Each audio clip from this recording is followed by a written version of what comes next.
Hey everybody, welcome back to Magic Orthodoxy. My name's David and this is another Magic review. Hey, welcome back. Welcome back to this little space of mine. I hope you like giveaways. If you like all of those things, make sure you give this video a like. Make sure you follow me, subscribe to me.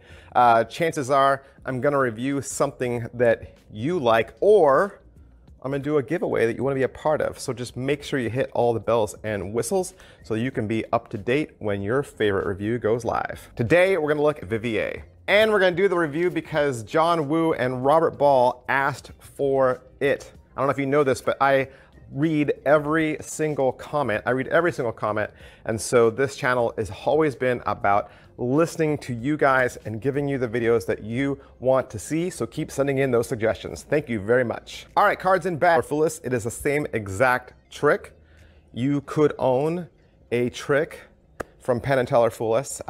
Alexandra came out on stage. She had two things. She had a deck of cards and she had a bag. She had the cards thoroughly shuffled, had the cards thoroughly like mishmashed, flopped, Triumph style, upside, downside. No spectators reach into the bag and continue to jumble the cards up. And then she goes in with clean hands, sticks her hands in the bag, and then proceed cards across the table. Every single card is face down except her 4 predicted cards. That's right. 4 predicted cards are the only ones that are facing up, and she did it all right in front of them. She got the trophy. She got the Fool Us trophy. Let's talk about this review. All right, so a couple questions we always ask about all of our Magic reviews, and the first of which is, what is in the box? It is a box. It's kind of like a takeout burger box flip style that has what you need inside. You're gonna get a really nice black satin cloth bag, okay? Nice big bag.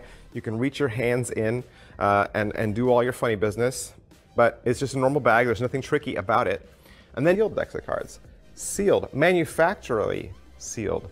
Manufacturally? And you open the box and I saw 2 decks of cards and I went, it is what I thought. It's a deck switch, because that's what I thought. I thought it was a deck switch, and seeing 2 decks of cards in the box, I was immediately like, yep, I was right, it was a deck switch. But guess what? It's not a deck switch. It's not a deck switch. In fact, here's the thing. You get 2 decks of cards, but when you do this trick, you only use 1 full deck of cards from ace to king in all 4 suits with no extras, no duplicates, ever. You do this trick literally with 1 deck of cards and 1 bag and your 2 hands. How are the angles? The angles are great because it all happens in the bag. Yep. Can it be inspected? Of course the bag can be inspected because there's nothing going on with the bag. The cards could probably even be inspected by a layman. They probably wouldn't find anything at all. All right, so what's the overall quality and production? They are talking in French. This video is available in both French and English. The English is a dubbed English, and that's the one I watched. Both of them are seated at a poker table, and they're you got a couple different shots. You have a distance shot and a close-up shot. In the English version, you still hear both of them talking, and you still hear them talking in French, but the volume's turned way down. And then Alexander continues to talk, and then you have to kind of figure out, oh, now that was his voice and that was her voice, so it's a little odd. When you go to the download page, there's a couple of different videos. I think there's 5, okay? There's 5 videos, and you're gonna get pretty much the same trick with 5 variations. You get Christian Engblom's method, that's a 4-minute video. Basic handling, that's 21 minutes. You'll get a 4-ace trick, 7 minutes. Full random chosen will be the bag you use on stage. This will be the bag you use for the rest of your life. The 2 decks are both Bicycle branded, Bicycle made. Everything's great. How much practice does this require? Okay. So, how much practice does this require? Because it looks like it takes a lot of skill. It does take skill. It does take skill. However, it does not take any sleights. There are no sleights or things. So there's two sides to this skill set. Number 1, if you're already familiar with this style of deck, this is a classic card gaff deck. Classic card gaff deck. I don't want to tell you which one it is. You are sensitive to it and you are well versed in it. I think this trick will be fairly easy for you. Okay, fairly easy for you.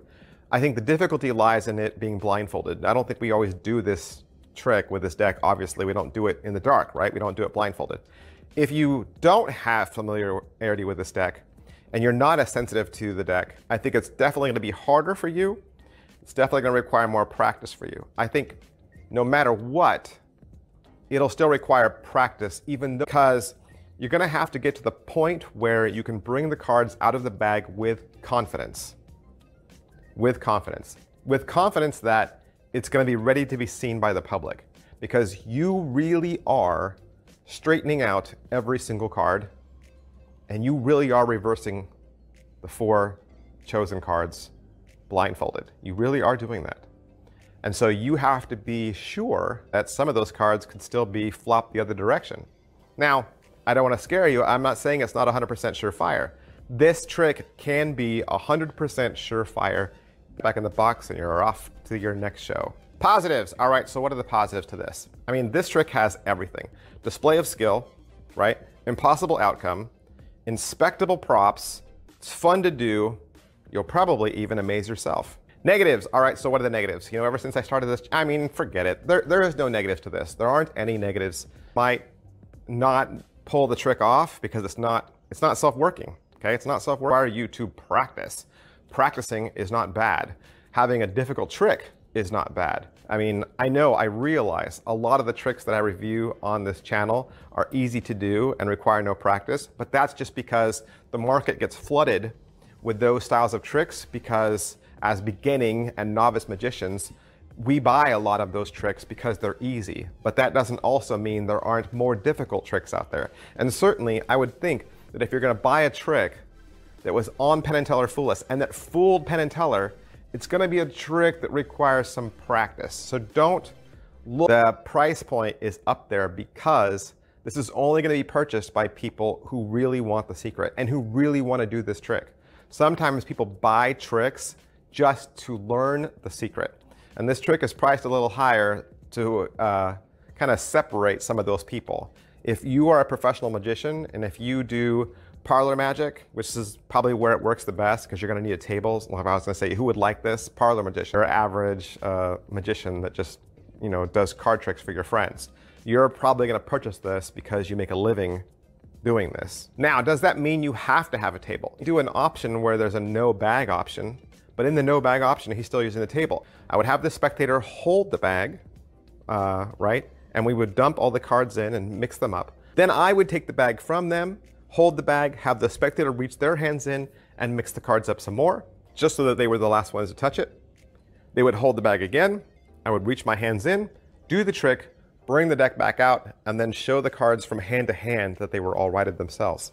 I think you could do the trick that way also. You could do it standing with no table, but I think it's just, you know, then it's just pocket management. And like, can you carry the bag and the deck plus all your other effects? All right, so that's everything I can say about CIB, Cards and Bag from Dominique Duvivier. Of course, I want to thank Robert Ball and John Woo for recommending this trick. It's been a fun review. And I want to thank hocus-pocus.com for allowing me Pocus.com. They have a huge selection of magic tricks, and I'm sure they would love to be your #1 resource for magic